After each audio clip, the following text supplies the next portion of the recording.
I'm Allison Haig, Community Engagement Director for Bedford 2030. Today we're speaking with community climate hero, Lianne Sorkin. Lianne has over 35 years experience as an executive producer, facilitator, and international project manager for the United Nations and many of its agencies, as well as with Fortune 100 companies.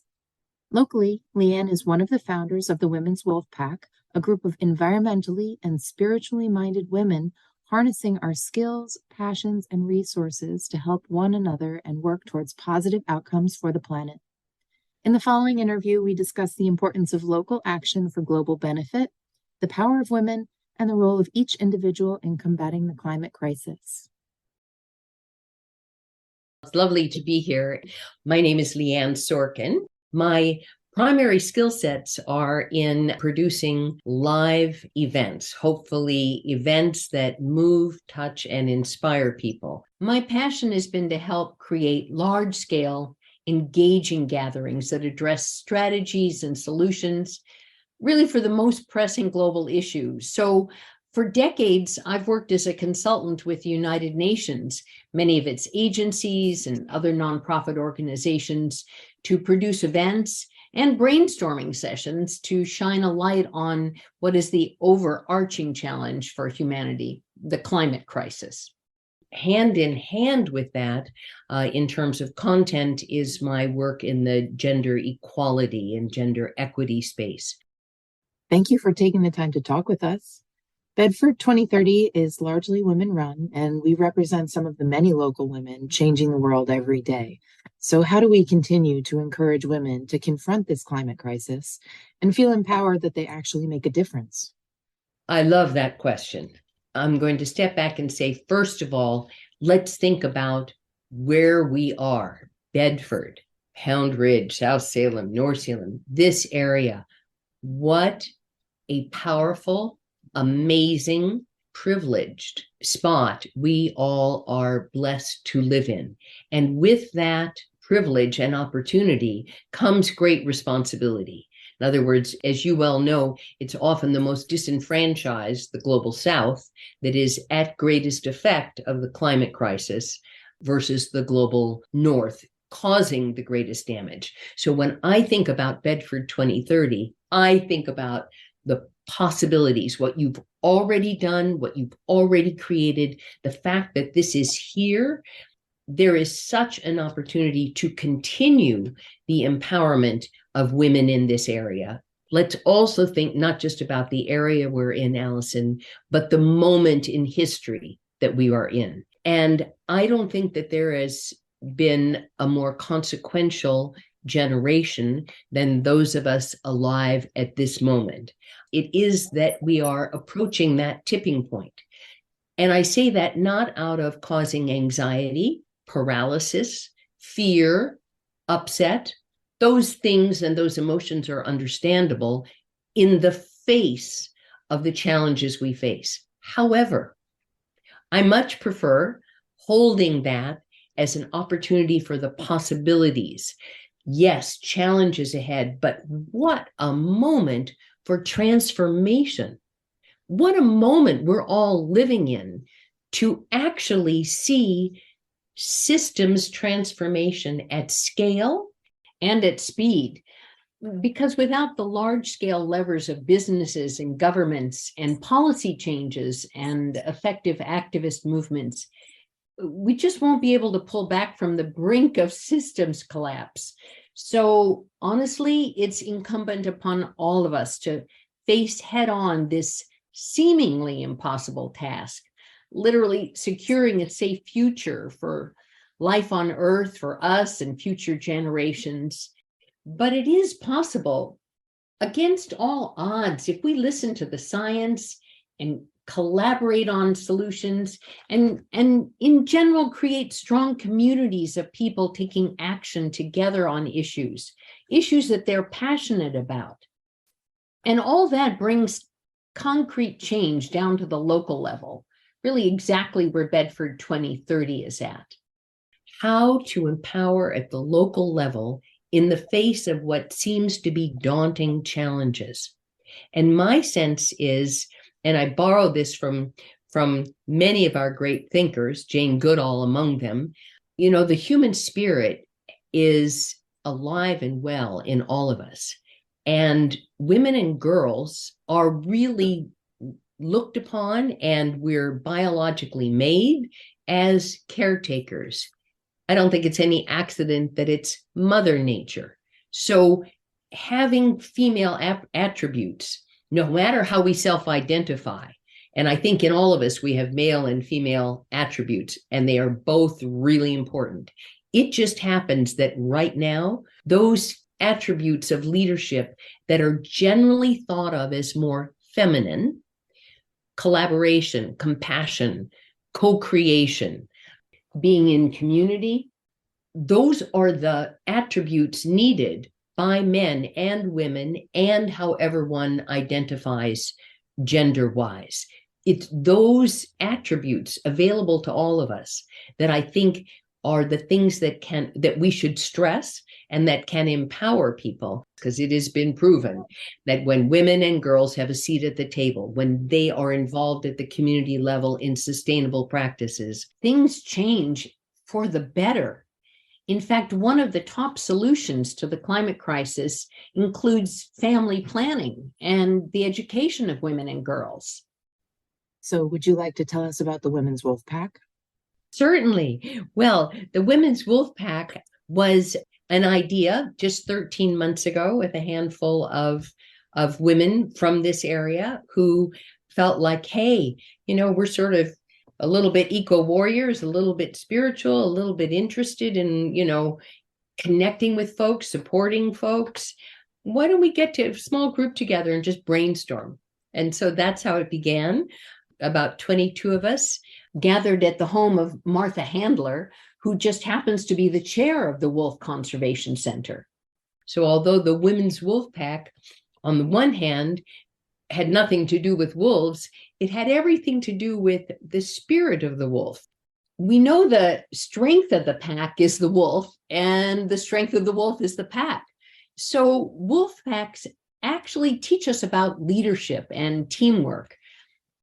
Wolves know they're stronger and smarter and, well, more resilient when they work in harmony with one another, in community, all while using their individual talents to the fullest. Sort of like how we humans could be the most effective too. Doesn't this resonate? Especially when facing the need to bring our ecosystem into balance. So that's what we envisioned for the Women's Wolf Pack. And anyone can join. In the last year, we've grown from those original 22 to about 150 women. And we've gotten together for routine hikes. We've had pack chats, created events to raise funds and awareness for what we felt were important causes like International Women's Day, Animal Nation, the Wolf Conservation Center. We created a website and Instagram, and all of it, Allison, was in an effort to create and nurture a community of local women to bond together, to share and really support one another as we embrace, what can I say, our roles as stewards of our planet. And to not get so overwhelmed that we just want to go to bed and pull the sheets over our head or stick our heads in the sand. You're so right. Climate anxiety and climate paralysis are really common feelings when thinking about such a daunting challenge. So what are some recommended ways that people could pull up their bootstraps tomorrow and really take that first step? Another great question. Thinking about when you say, what can we do to pull up our bootstraps? Any one action leads to another, and it empowers one. So that wonderful Venn diagram of Ayanna Elizabeth Johnson's of identifying first, what brings you joy? Second, what are you good at? And third, what work needs doing? Where that all overlaps. Perhaps think about that as your climate action to take. It doesn't mean that you have to quit your job or do something totally different. It's what is your lane? What are your skill sets? Because that's something to take a look at. And then what close by needs work that fits into what you're interested in and what you're good at. Finding that is a good first step. Locally, take the opportunity to participate in Bedford 2030 events. Join the Women's Wolf Pack. Consider reading some of the fantastic books that are out there, or listening to amazing podcasts and TED Talks. It's so important to absorb the wisdom from our Indigenous brothers and sisters. And then for me personally, I love watching videos that so many organizations have created to educate oneself on the climate crisis. I've shared some specifics of some of my most favorite resources on this website, so take a look at those, and really realize that there are solutions already available to transform the world for the sake of the future generations of all living beings.